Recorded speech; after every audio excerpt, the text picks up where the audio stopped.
Welcome, ladies and gentlemen, to another Pioneer Prep. I'm Grimm from the Bug Out Boys, and the prep that we are going to be making today is going to be the Pocket Bellows, like so.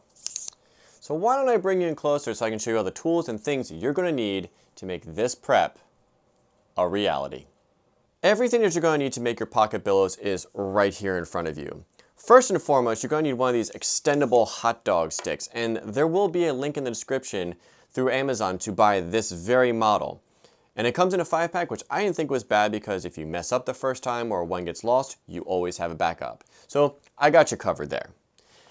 Now, past that, you're going to need some pliers of some sort to hold it as well as do some crimping.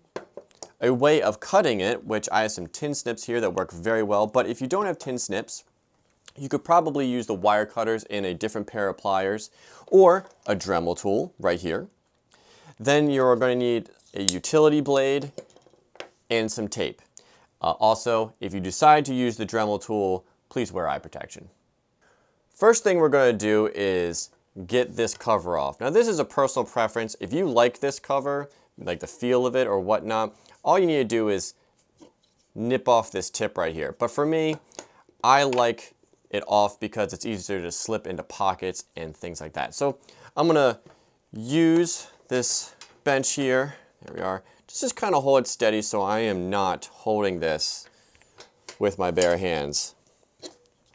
And all we're going to do is that we're going to use the utility blade to just very carefully slide down the shaft. You might need to do, oh, feels pretty good. Oh, nope, good enough. Take that out. We're going to peel that right off, and ta-da. First step completed. Now that we got the cover off, you can see that there's an opening at this end. But on the other end, we have this fork that we need to deal with. And there's a couple of ways of doing that.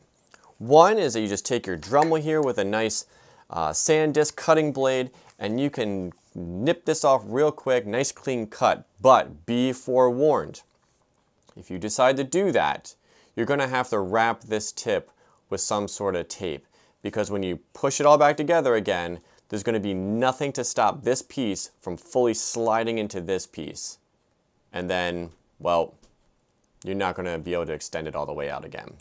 You could also use brute force and just snap it like so, back and forth, but I like to use some tin snips because it's not as involved as a Dremel tool and still gets me where I want to go.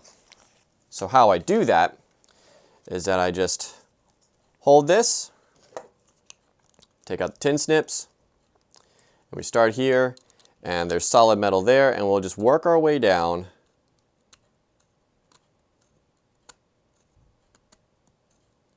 until it starts to get squishy, which looks like it might be right about there. So we're going to go for it. And yep, that's definitely it. And there we go. Now, as you can see, it flared this. Not a problem. What we're going to do is that we're just going to spread this out just a little bit. But actually, this flaring helps you, because now when you push this in, that flaring keeps it from going any further. So even though it might not look as pretty, you don't have to tape it if you don't want to. If the flaring isn't enough, you can use your pliers to squeeze this a little bit more if you're feeling a little bit uncertain, and give you a little bit more meat to grab on with your fingers. And then, if you want a little bit more, which I do recommend, because if you're getting excited and you're pulling this all the way out and then you're just doing one of these numbers and slamming it all the way back in, like so, see, it already went in a little bit. So let's see, can I get it? Yep, I did. But for security, I'm going to use this tape right here. Again, I just had electrical tape hanging around, so that's what I decided to use. Also note, if you put tape at the end, it may melt when you put it near the fire, so it might be something you might need to check up on. Let's make it nice and pretty. There we are. So now, when you push this in, boom, tape hits. It's not going to let that go in. And actually the tape gives you something nice to hold on to because this edge is sharp. So if you're worried about that, tape it over. Use the Dremel again if you want, or some sandpaper, or you could have taped over it, but now it works quite nicely. And that, ladies and gentlemen, is how you make your very own Pocket Bellows. Now, like I said earlier, there's lots of ways of making this, whether you do something fancy with the Dremel tool or just snapping it off with your bare hands. Either way, this is the end result. And it's a pretty nice little tool that you can slip in your shirt pocket or put in your pack, and it will definitely help you get that much needed oxygen to your fledgling fire. So if you enjoyed this Pioneer Prep, please do subscribe, because there's going to be more Pioneer Preps, bots, reviews, and Bug Out Boy episodes coming along the way.